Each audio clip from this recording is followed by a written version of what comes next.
నమస్తే welcome back to another video. నేను మీ సునీల్, మీరు చూస్తున్నారు Sunil technology. So friends, present మన దగ్గర అయితే ఉంది ఆల్ న్యూ 2026 సంబంధించిన KTM డ్యూక్ 390 బైక్ అనేది ప్రెజెంట్ మన దగ్గర అయితే ఉంది. సో ఇది 390cc బైక్ అయినప్పటికీ టెక్నికల్ గా మనకి దీన్ని 350cc డౌన్ గ్రేడ్ చేశారు. సో ఇంజన్ డిపార్ట్మెంట్ లో మనకి డౌన్ గ్రేడ్ జరిగింది. అలాగే GST రూపంలో మనకి 80,000 రూపీస్ వరకు మనం సేవ్ అయితే చేసుకోవచ్చు అనమాట. సో ఈ 350cc డ్యూక్ 390 గురించి కంప్లీట్ డీటెయిల్స్ మీకు అయితే ఎక్స్ప్లెయిన్ చేస్తాను. కలర్స్ ఏంటి, మైలేజ్ ఏంటి, పర్ఫార్మెన్స్ ఏంటి, ఎవ్రీథింగ్ కూడా మీకు ఈ బైక్ గురించి క్లియర్ గా పిన్ టు పిన్ అయితే ఎక్స్ప్లెయిన్ చేస్తాను. ఎవరైతే సీరియస్ బయర్స్ ఉన్నారో వాళ్ళు ఖచ్చితంగా వీడియోని చివరి వరకు చూడండి. మీకు ఒక కంప్లీట్ క్లారిటీ వచ్చే అవకాశం అయితే ఉంది ఈ బైక్ గురించి అయితే. ఇక లేట్ చేయకుండా వీడియో స్టార్ట్ చేసేద్దాం. మీలో ఎవరైనా ఫస్ట్ టైం మన ఛానల్ చూస్తుంటే కనుక డైలీ మన ఛానల్లో టూ వీలర్ కంటెంట్ అనేది అప్లోడ్ చేస్తూ ఉంటాను. ఇంట్రెస్ట్ ఉన్న ప్రతి ఒక్కరు కూడా అయితే ఛానల్ అయితే సబ్స్క్రైబ్ చేసుకోండి. సో ఫస్ట్ ఆఫ్ ఆల్ దీంట్లో మనకి 3 కలర్స్ అయితే ఉంటాయి. ఇప్పుడు మీరు చూసేది బ్లాక్ కలర్, ఇంకా గ్రే కలర్ ఉంటుంది, అలాగే బ్లూ కలర్ లో కూడా మీరు అయితే చిన్ని చూస్ చేసుకోవచ్చు. సో నాకైతే మాత్రం ఈ పర్టికులర్ బ్లాక్ కలర్ అయితే మాత్రం బ్లాక్ ప్యాంథర్ ఉంటుంది కదా, సో ఆ టైప్ ఆఫ్ లో మనకు కనిపిస్తుంది. బ్లాక్ ఆరెంజ్ మిక్స్ అయిందని చెప్పొచ్చు. అలాగే బిల్డ్ క్వాలిటీ గురించి మాట్లాడుకుంటే KTM కంపెనీ వాళ్ళు ఎక్కడ కూడా కాంప్రమైజ్ అవ్వకుండా మంచి సాలిడ్ బిల్డ్ క్వాలిటీ మనకి దీంట్లో అయితే ఆఫర్ చేశారని చెప్పొచ్చు. ఇక వాకర్ రివ్యూ గురించి మాట్లాడుకున్నట్టయితే కనుక ఫస్ట్ ఆఫ్ ఆల్ ఇక్కడ మనకి మంచి క్వాలిటీ మిర్రర్స్ అనేవి ప్రొవైడ్ చేస్తున్నారు. సో చాలా స్ట్రాంగ్ బిల్డ్ క్వాలిటీ మనకి మిర్రర్స్ అనేవి ఇచ్చారని చెప్పొచ్చు. అలాగే నెక్స్ట్ ఇక్కడ ఫ్రంట్ చూసుకుంటే మనకి LED బ్లింకర్స్ అనేవి ప్రొవైడ్ చేస్తున్నారు. అలాగే దీంట్లో హజార్డ్ వార్నింగ్ ఇండికేటర్స్ కూడా మనకి దీంట్లో ఇన్బిల్డ్ చేశారని చెప్పొచ్చు. అలాగే నెక్స్ట్ ఇక్కడ హెడ్ లైట్ గురించి మాట్లాడుకున్నట్టయితే ఇక్కడ కంప్లీట్ గా మనకి LED హెడ్ లైన్స్ అయితే పండించారు. మనకి నైట్ టైం విజిబిలిటీ కానీ ఇంటెన్సిటీ కానీ ఎక్కడ కూడా ప్రాబ్లం అయితే ఉండదు. చాలా క్లియర్ విజిబిలిటీ అయితే ఉంటుంది. అలాగే ఇక్కడ వైట్ కలర్ లో మనకి DRS అనేవి ఇవ్వడం జరిగింది అనమాట. సో చూడటానికి చాలా యూనిక్ గా మనకి ఫ్రంట్ నుంచి కనిపించడం జరుగుతుంది. ఇక ఫ్రంట్ సైడ్ సస్పెన్షన్ గురించి మాట్లాడుకుంటే WP ఎఫెక్స్ నుంచి 43 mm తో UST ఫోక్స్ అనేవి ఇవ్వడం జరిగింది. ఇవి మనకి అడ్జస్టబుల్ అనమాట. మనం కావాలనుకుంటే రీబౌండ్ కానీ కాంప్రెస్ కానీ మనం అడ్జస్ట్మెంట్ చేసుకోవచ్చు. పైన ఇక్కడ చూడొచ్చు మనకి ఇక్కడ నాబుల్స్ ఉన్నాయి కదా, సో దీని ద్వారా మనం అడ్జస్ట్ చేసుకోవచ్చు. అలాగే బ్యాక్ సైడ్ సస్పెన్షన్ గురించి మాట్లాడుకుంటే ఇక్కడ కంప్లీట్ గా WP ఎఫెక్స్ నుంచి హాఫ్ సెట్ మోనోషాక్ అనేది ప్రొవైడ్ చేస్తున్నారు. సో బ్యాక్ సైడ్ సస్పెన్షన్ కూడా మనం కావాలనుకుంటే ప్రీలోడ్ అనేది అడ్జస్ట్మెంట్ అయితే చేసుకోవచ్చు. సస్పెన్షన్ ఫీడ్బ్యాక్ అయితే మాత్రం నెక్స్ట్ లెవెల్ అయితే ఉంటుంది. రైడింగ్ చేసినప్పుడు మీకు సస్పెన్షన్ ఎక్స్పీరియన్స్ గురించి ఎక్స్ప్లెయిన్ చేస్తాను. అలాగే మడ్ గార్డ్ చూసుకుంటే ఫైబర్ బాడీతో మనకి మడ్ గార్డ్ అనేది ఇవ్వడం జరిగింది. ఇక దీని యొక్క బ్రేకింగ్ సిస్టమ్ గురించి మాట్లాడుకున్నట్టయితే front side 320 mm large hubless disc అనేది ప్రొవైడ్ చేస్తున్నారు. అలాంగ్ విత్ ABS అయితే ఉంటుంది. అలాగే 4 పిస్టన్ బైబ్రీ రేడియల్ క్యాలిపర్స్ అనేవి ఇవ్వడం జరిగింది. బ్యాక్ సైడ్ చూసుకుంటే 240 mm డిస్క్ ఉంటుంది. బ్యాక్ సైడ్ కూడా మనకి ABS ఉంటుంది. Back side single piston floating calibre అనేది ఇవ్వడం జరిగింది అనమాట. సో బ్రేక్స్ అయితే మాత్రం టాప్ నాచ్ అయితే ఉంటాయి. సో మీకు బ్రేకింగ్ ఎక్స్పీరియన్స్ కూడా మీకు రైడ్ చేసినప్పుడు అయితే మీకు చూపిస్తాను. సో దీంట్లో మనకి డ్యూయల్ ఛానల్ ABS ఉంది. అలాగే సూపర్ మోటో ABS ఫీచర్ కూడా అయితే ఉంది. సూపర్ మోటో ABS అంటే మనం బ్యాక్ సైడ్ ABS అనేది కావాలనుకుంటే ఆఫ్ కూడా చేసుకోవచ్చు అనమాట. అలాగే నెక్స్ట్ ఇంకా టైర్స్ అండ్ వీల్స్ గురించి మాట్లాడుకున్నట్టయితే ఫ్రంట్ సైడ్ 110/70 17 ఇంచ్ ట్యూబ్లెస్ అలా వీల్స్ అనేవి ఇవ్వడం జరిగింది. ఇది కంప్లీట్ గా రేడియల్ టైర్ అనమాట. అలాగే అపోలో టైర్స్ అనేవి ఇవ్వడం జరిగింది. బ్యాక్ సైడ్ చూసుకుంటే 150/60 17 ఇంచ్ ట్యూబ్లెస్ అలా వీల్స్ అనేవి ఇవ్వడం జరిగింది. బ్యాక్ సైడ్ కూడా రేడియల్ టైర్ ఇచ్చారనమాట.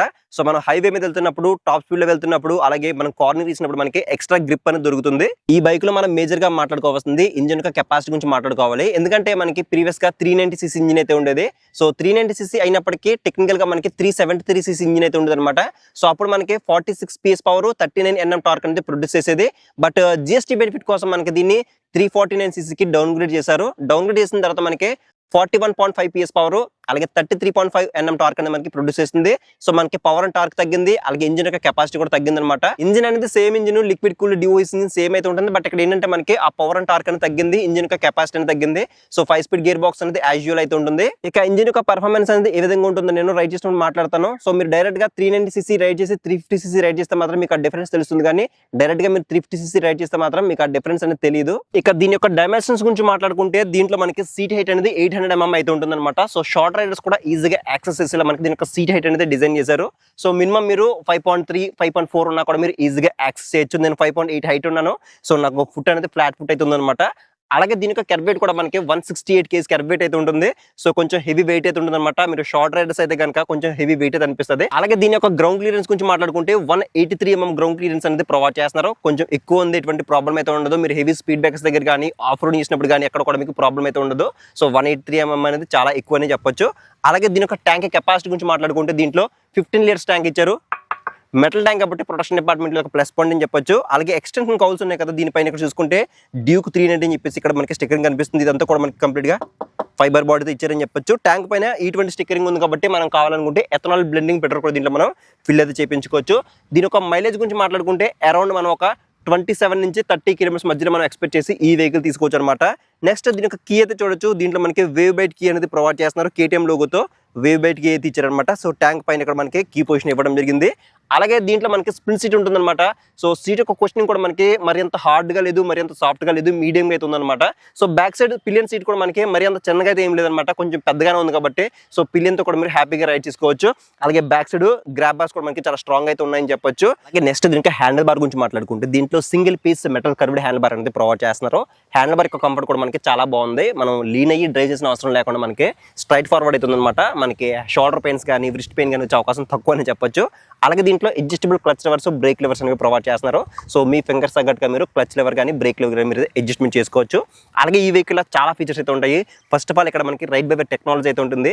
అంటే ఇక్కడ మనకి ఫిజికల్ గా థ్రాట్ల దగ్గర ఎటువంటి కేబుల్స్ అయితే ఉండనమాట. ECU అయితే ఉంటుంది. దాని సహాయంతో మనకి థ్రాట్ల్ అనేది వర్క్ అవడం జరుగుతుంది. సో ఏంటంటే మనకి థ్రాట్ల్ రెస్పాన్స్ అనేది ఇంకా మనకి బెటర్ అయితే ఉంటుంది అనమాట.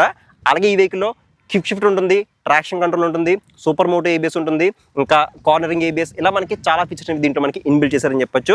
అలాగే హ్యాండిల్ బార్ మీద ఉన్న స్విచెస్ గురించి మాట్లాడుకుంటే ఇక్కడ లెఫ్ట్ సైడ్ లో ఇక్కడ మనకి క్రూజ్ కంట్రోల్ అనేది ఆపరేట్ చేసుకోవడానికి ఒక బటన్ అయితే ఇచ్చారు.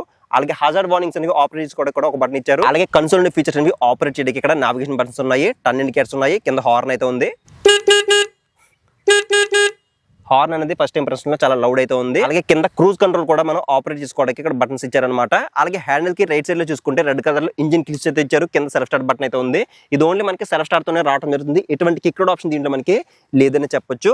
అలాగే నెక్స్ట్ దీని యొక్క కన్సోల్ గురించి మాట్లాడుకున్నట్టయితే ఇక్కడ మనకి కంప్లీట్ గా 5-inch TFT కలర్ కన్సోల్ అనేది ప్రొవైడ్ చేస్తున్నారు. ఫస్ట్ ఆఫ్ ఆల్ ఇక్కడ టాప్ లో చూసుకుంటే మనకి ambient లైట్ సెన్సర్స్ కనిపిస్తున్నాయి. దీనివల్ల ఏంటంటే మనకి బ్రైట్నెస్ అనేది ఆటోమేటిక్ గా అడ్జస్ట్ అవడం జరుగుతుంది. అంటే లైటింగ్ విజిబిలిటీని బట్టి అడ్జస్ట్మెంట్ అవడం జరుగుతుంది. అలాగే ఫస్ట్ ఆఫ్ ఆల్ ఇక్కడ మనకి టర్న్ ఇండికేటర్స్ ఉన్నాయి, అలాగే కూలెంట్ ఇండికేటర్ ఉంది, ఇంజిన్ మాల్ ఫంక్షన్ ఉంది, ట్రాక్షన్ కంట్రోల్ ఇండికేటర్ ఉంది, ABS ఇండికేటర్ ఉంది. అలాగే ఈ వెహికల్ లో 3 రైడింగ్ మోడ్స్ ఉంటాయి. స్ట్రీట్, ట్రాక్, రైన్ అని 3 రైడింగ్ మోడ్స్ ఉంటాయి. రైడింగ్ మోడ్స్ ని బట్టి మనకి ఇక్కడ పవర్ అండ్ టార్క్ కూడా మనకి కొంచెం వ్యారీ అవుతుంది అనమాట. అలాగే ఇంకా లో ఆయిల్ ఇండికేటర్ ఉంది, లో ఫీల్ ఇండికేటర్ ఉంటుంది, ఇంకా మ్యూజిక్ కంట్రోల్ ఫీచర్ ఉంది, turn by turn navigation support ఉంది, బ్లూటూత్ సపోర్ట్ ఉంది. ఇవన్నీ కూడా మనకి ఈ నావిగేషన్ బటన్స్ ద్వారా మనం ఆన్ ఆఫ్ అయితే చేసుకోవచ్చు అనమాట. అలాగే కన్సోల్ కి పక్కన చూసుకుంటే Type-C ఛార్జింగ్ పోర్ట్ ఇచ్చారు. సో దీని ద్వారా ఏంటంటే మీ దగ్గర ఉండే ఎలక్ట్రానిక్ గ్యాడ్జెట్స్ అన్ని కూడా మీరు సింపుల్ గా ఛార్జింగ్ పెట్టుకోవచ్చు. మొబైల్స్ కానీ, బ్లూటూత్ కానీ, యాక్సెసరీస్ కానీ ఏవైతే ఉన్నాయో అవన్నీ కూడా మీరు సింపుల్ గా ఛార్జింగ్ అయితే పెట్టుకోవచ్చు. అలాగే ఈ బైక్ ఒక చాసిస్ ఫ్రేమ్ కూడా మనకి one of the best chassis frame అయితే యూజ్ చేశారు. దీంట్లో స్ప్రింటెడ్ రిలీజ్ ఫ్రేమ్ తో బోల్టన్ అల్యూమినియం సబ్ ఫ్రేమ్ అయితే ఉంటుందన్నమాట. మనకి హై స్పీడ్ స్టెబిలిటీ అనేది చాలా ఎక్సలెంట్ గా అయితే ఉంటుంది. ఇక ఫైనల్ గా మనం ఈ బైక్ ఒక ప్రైస్ గురించి మాట్లాడుకుంటే ఈ బైక్ ఒక ఎక్స్-షోరూమ్ ప్రైస్ అనేది 2,87,500 రూపాయలు అయితే ఉంది. ఆన్ రోడ్ అనేది అప్రాక్సిమేట్లీ 3,54,000 రూపాయలతో అమలాపురం KTM షోరూమ్ లో అవైలబుల్ అయితే ఉంది. ఇక డౌన్ పేమెంట్ గురించి మాట్లాడుకుంటే సో ఒకవేళ మీ సిబిల్ స్కోర్ బాగుంటే కనుక 50,000 తో కూడా మీకు డౌన్ పేమెంట్ అనేది స్టార్ట్ అవుతుంది. మనం ప్రీవియస్ జనరేషన్ డ్యూక్ 390 గాని చూసుకుంటే అప్రాక్సిమేట్లీ 4,30,000 రూపాయల వరకు అయితే ఉండేది. బట్ ఇప్పుడు మనకి 350cc కి డౌన్ గ్రేడ్ చేసిన తర్వాత GST బెనిఫిట్ రూపంలో మనం 80,000 రూపాయల వరకు మనం సేవ్ చేసుకోవచ్చు. సో 3,50,000 రూపాయలకి మనకి ఈ డ్యూక్ 350 బైక్ అనేది రావడం జరుగుతుంది. కాబట్టి సో ఒకవేళ మీలో ఎవరైనా అమలాపురం నియర్ బై ఉంటే కనుక ఒకసారి షోరూమ్ అయితే విజిట్ చేయండి. సో ఇది ఫ్రెండ్స్ మొత్తానికి అయితే ఈ bike complete detail walker and review అయితే అనమాట.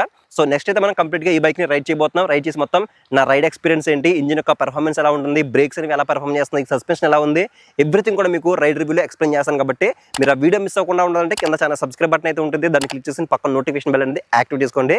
సో నెక్స్ట్ వీడియోలో మళ్ళీ కలుద్దాం.